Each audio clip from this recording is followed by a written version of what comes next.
Welcome back, everybody. If you're new, my name's Nicholas, and this is Investing Against the Grain. In today's episode, we're going to take a look into how the naysayers of Tesla think and how their minds work. It's no fault of their own. They're conditioned to think in a certain way, but in this episode, we're going to unpack the fallacies and the flaws in their thinking. Okay, so we're going to do that first, and then we're going to get into maybe a little bit of a controversial topic. It's going to be slightly political, slightly not political, but we're going to talk a little bit about this whole billionaire's tax with Tesla and what it means in the bigger scheme of things and whether or not it's a good idea or not. Because I think a lot of the ideas behind it are coming from a good place, but maybe it's not the best execution on how to pay for it. So with that said, do me a favor, hit the like button, hit the subscribe button, ring that bell, and let's get into it. Market share numbers for Tesla sound credible to you, that they would fall from something in the 70% neighborhood rather quickly to 25% or so. Yeah, absolutely. It's a numbers game. You have two things favoring General Motors and Ford on the electric vehicle side in the U.S. The first thing is capacity. GM's going to be converting 3 current assembly plants for electrical vehicle production. And the second thing is the commercial segment of the market. The commercial segment of the market is dominated by General Motors and Ford.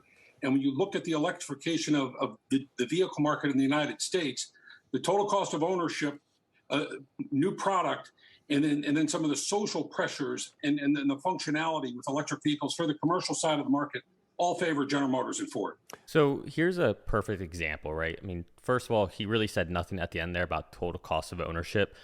Literally said nothing about that. He didn't even finish his thought. The main impetus of his point here is that GM and Ford dominate, this lower tier division of the auto market. Yes, that's true. They do dominate that segment of the auto market right now, but that's a heavily ICE-centered portion of the market, right? We're talking about vehicles that are, $30,000 to $25,000. Per model or per unit. And so, yes, although today they dominate that, the logic that they're going with, or this gentleman's going with, is that that's going to, persist because they already dominate that segment. This is an issue in the way he's thinking. With this logic, we should still be walking around with Nokias in our pockets. We should still be walking around with Blackberries in our pocket. We should still all have Motorola Razrs or something Motorola based. But instead, that's not the case. Instead, we really just see 3 phones out there, especially in North America. We see iPhone, absolutely. We see Google with their Pixels, and then we see Samsung phones. In other words, the people who used to dominate the majority of the market, they're essentially non-existent anymore. His logic here is immediately flawed with this one example, okay? And we could go into other examples how whenever technology tends to reinvent the way a certain market, certain industry unfold, all of a sudden we see 2 to 3 main players in any segment, okay? This has been true for the last 20 years, the last 2 decades, and there's no reason to think it would change now. His other point is that GM has these 3 factories that they're going to be converting into electric factories. Again, this is how you know this gentleman has never been an engineer, isn't an engineer, and doesn't know how to think. The idea that I can take one thing and just transform it to, retrofit into something else, it's a very simple way of thinking. There's not a lot of nuance or thought behind it. You can't just take a factory and think that you can change all the processes within that factory, how they work, how they assemble, and think that it's just going to be the exact same, right? Thinking that, it's just the powertrain that's changing. Well, no, it's not just the powertrain, right? It's everything that goes into it. With a ICE vehicle, weight isn't really an issue. However, with an electric vehicle, weight matters. Drag coefficient matters, right? We can't just get away with the way we were doing things before. And so processes have to change. And if you're going to compete against the likes of Tesla, who really cares about the volume of the factory, how can I be the most efficient with the most amount of volume within the factory? Right now, if we use Elon, for example, he says that most factories are about 5 to 10% utilized, right, efficiently. And he was saying that he thinks that, with Tesla, they can get up to 30 to 40% of efficiency from a volume perspective within the factory. If you're not taking these things into consideration and all you're thinking is you're swapping out the powertrain to retrofit these factories, you're always going to be behind the curve, okay? You're never going to be able to catch up. And so whether it's this idea of, well, they currently dominate this segment of a market, or, oh, they're going to go ahead and just retrofit these factories, that right there on its face shows, the lack of understanding from people who think this way. It's not their fault. They just don't understand. What does that mean? That means we as investors get the benefit, okay? Luckily, there are people like myself and other people who understand these things in a more fundamental, more mechanical, electrical perspective, and we're able to, explain how these things work, why it matters, right? I did a video on Giga Berlin and talking about just the layout, just on the little things we could see, and I could tell you how efficient it is laid out, right? It makes a lot of sense. And you can believe that Shanghai is extremely efficient. We know that. Berlin and Austin are going to reflect learning lessons that Tesla took away from Giga Shanghai, and that will repeat itself.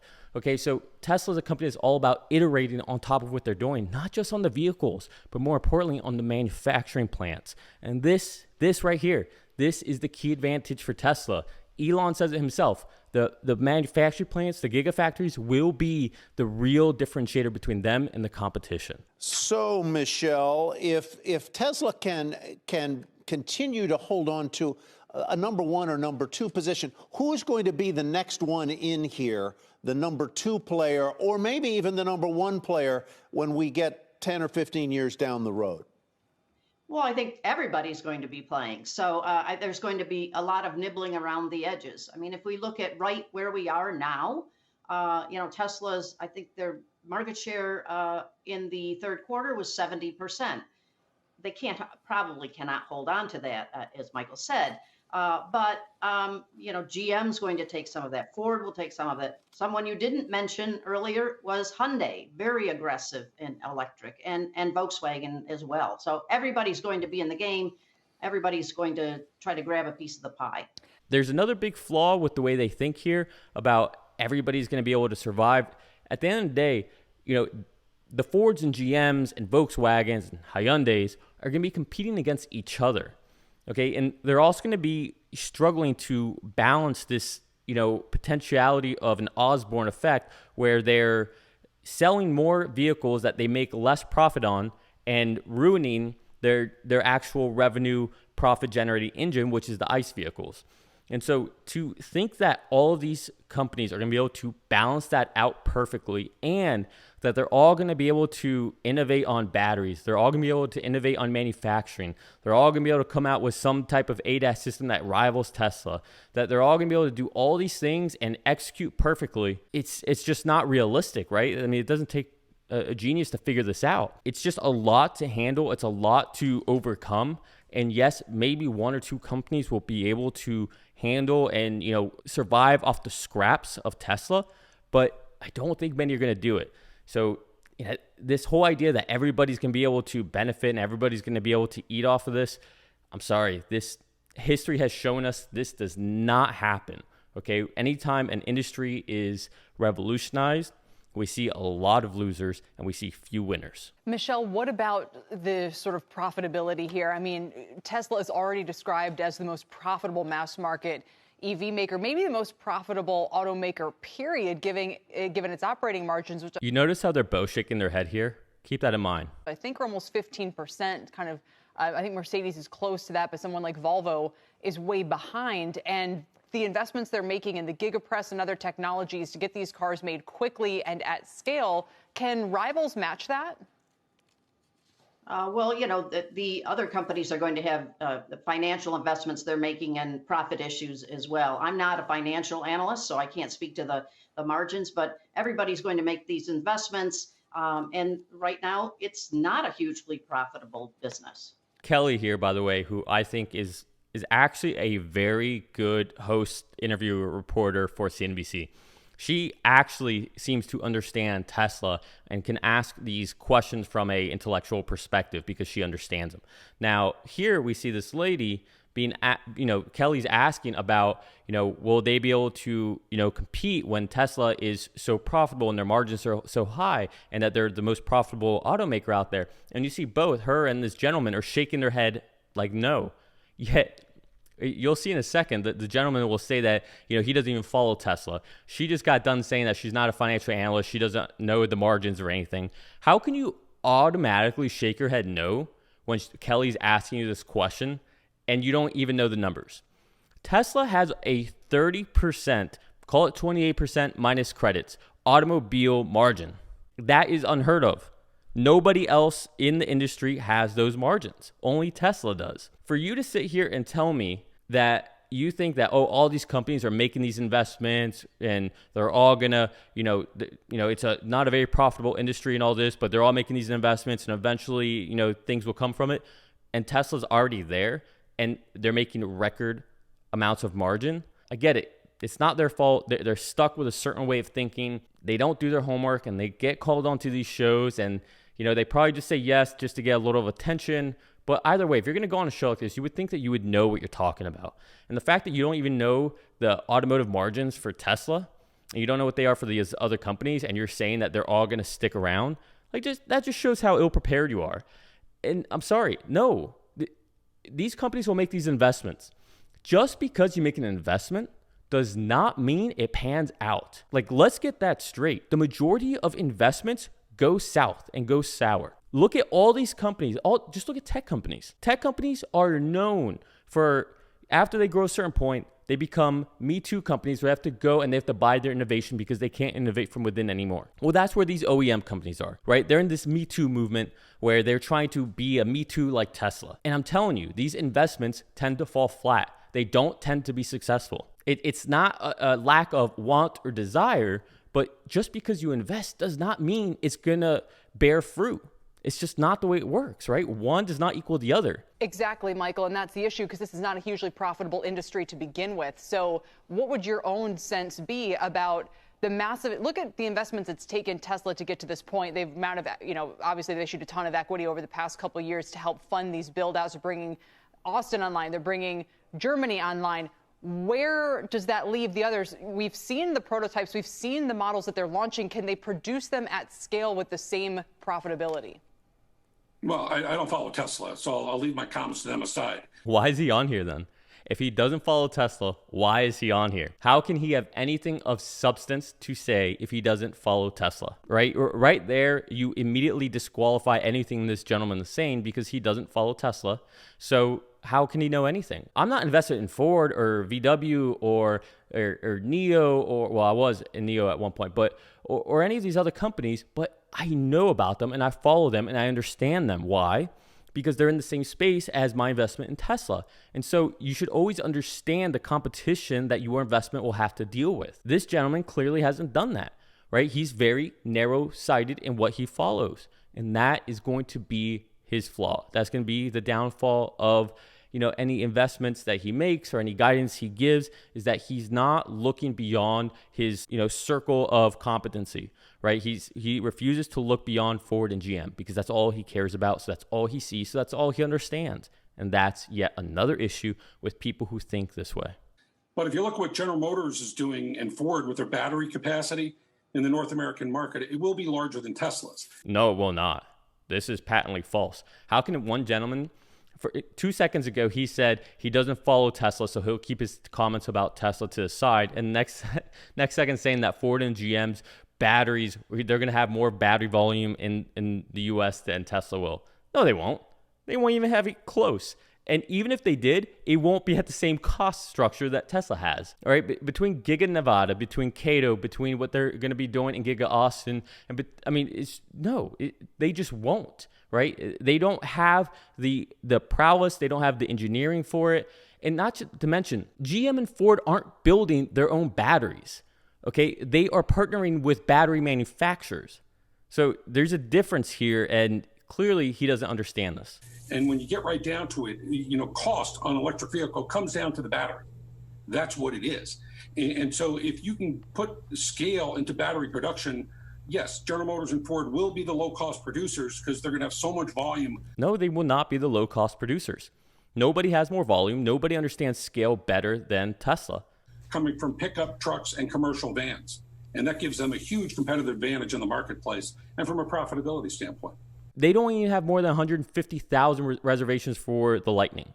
All right. And I know that some people think, oh, that's so much. When Tesla has over 1 million, arguably, some people are saying 1.5, 2 million reservations already for the Cybertruck, the F-150, which is supposed to be the most popular vehicle. And just because you have this volume of vehicles does not mean your battery costs are down. The way your battery costs come down is by manufacturing efficiencies through that. It's not like you're just going to Sam's Club and buying volume amounts of toilet paper and so you get a better cost on it. This isn't the way that works.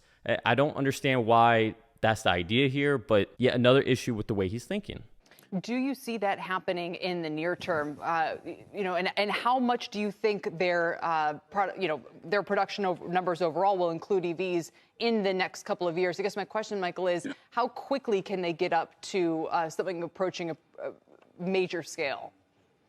Look, Ford has basically sold out the Mustang Mach-E for this year, and it's the first electric vehicle that's not a Tesla to have had success. Now, later this year, early next year, they introduced the F-150 Lightning. That's already got orders for over 150,000 units. That gives you scale. And as you go forward, people are focusing on the investment. GM has set aside $35 billion by 2025, and in the case of Ford, $30 billion. But if you look back to the 98 to 2002 period, General Motors had to put $35 billion to shore up their pension. They spent another $10 billion on acquisitions, and they returned $15 billion in cash to shareholders. And if you look at Ford, it was a similar type thing. They spent a similar amount of money. So this time around, what the vehicle manufacturers are doing is they're putting that surplus cash into product, into competitive product. GM and Ford are also bringing on partners. They have partners for the battery production. Honda invested in General Motors in their Ultium battery technology.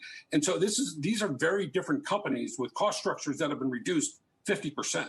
The Mustang Mach-E is not the only successful electric vehicle since Tesla. And you could argue that it is not even close to it. All right. First of all, the Bolt was definitely more successful than what the Mach-E has been. Companies in China are way more successful. BYD, NIO, Xpeng. All right. So way more.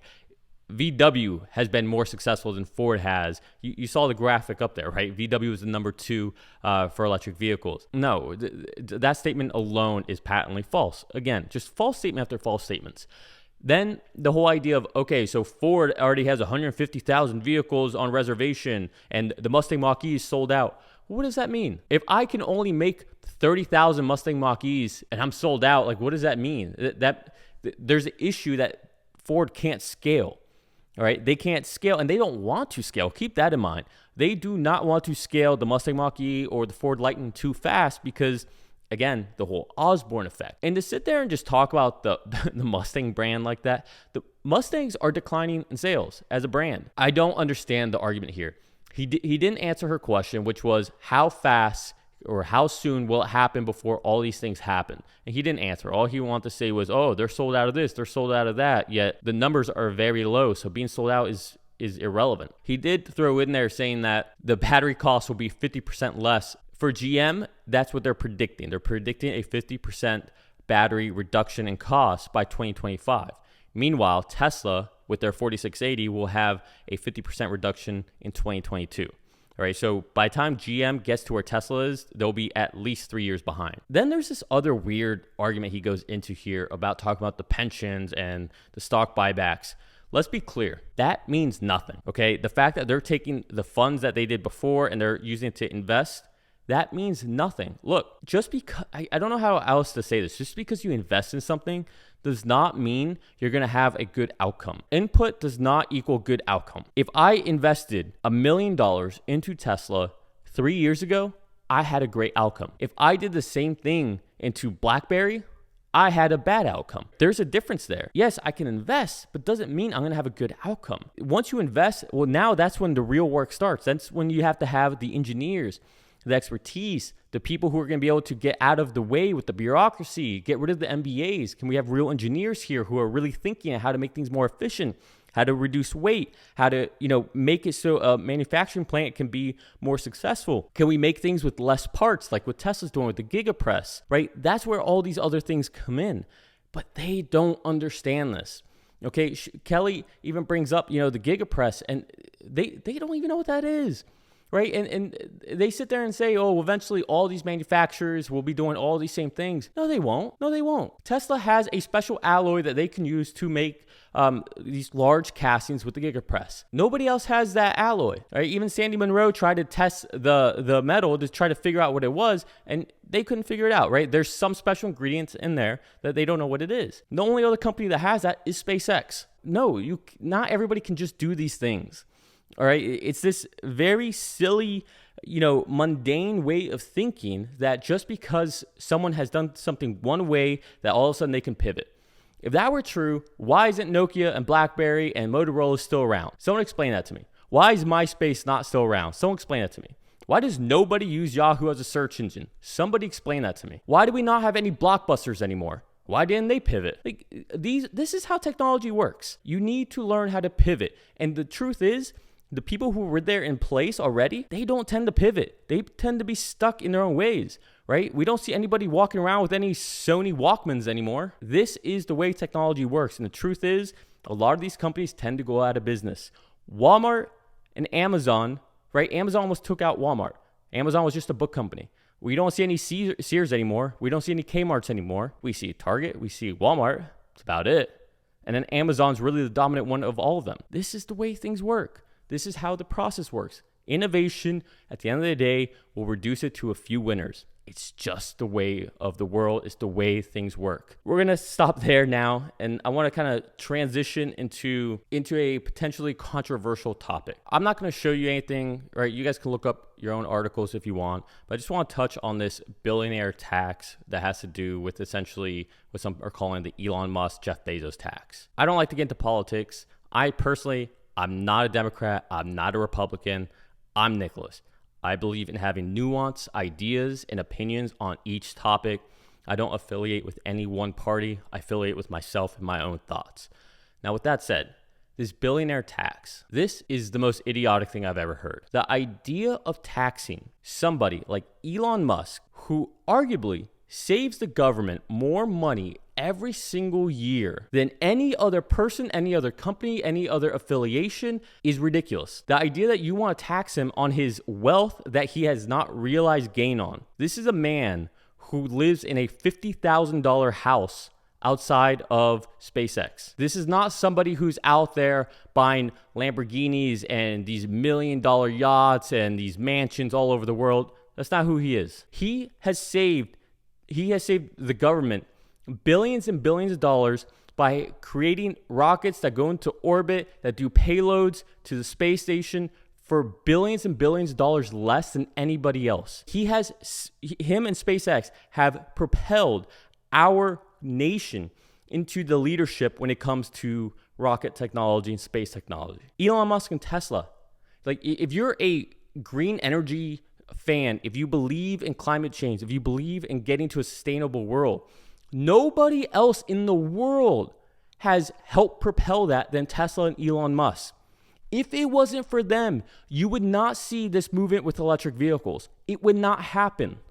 You would not see this movement into energy storage instead of having these coal-powered grids. Okay, this is single-handedly by Elon Musk and Tesla, by Elon Musk and SpaceX. These people are saving the country billions of dollars, and they are pushing the entire world towards sustainable, renewable energy. Bar none. Whether you're a left or a right, it doesn't matter. I don't care how you feel about Elon. These are the facts.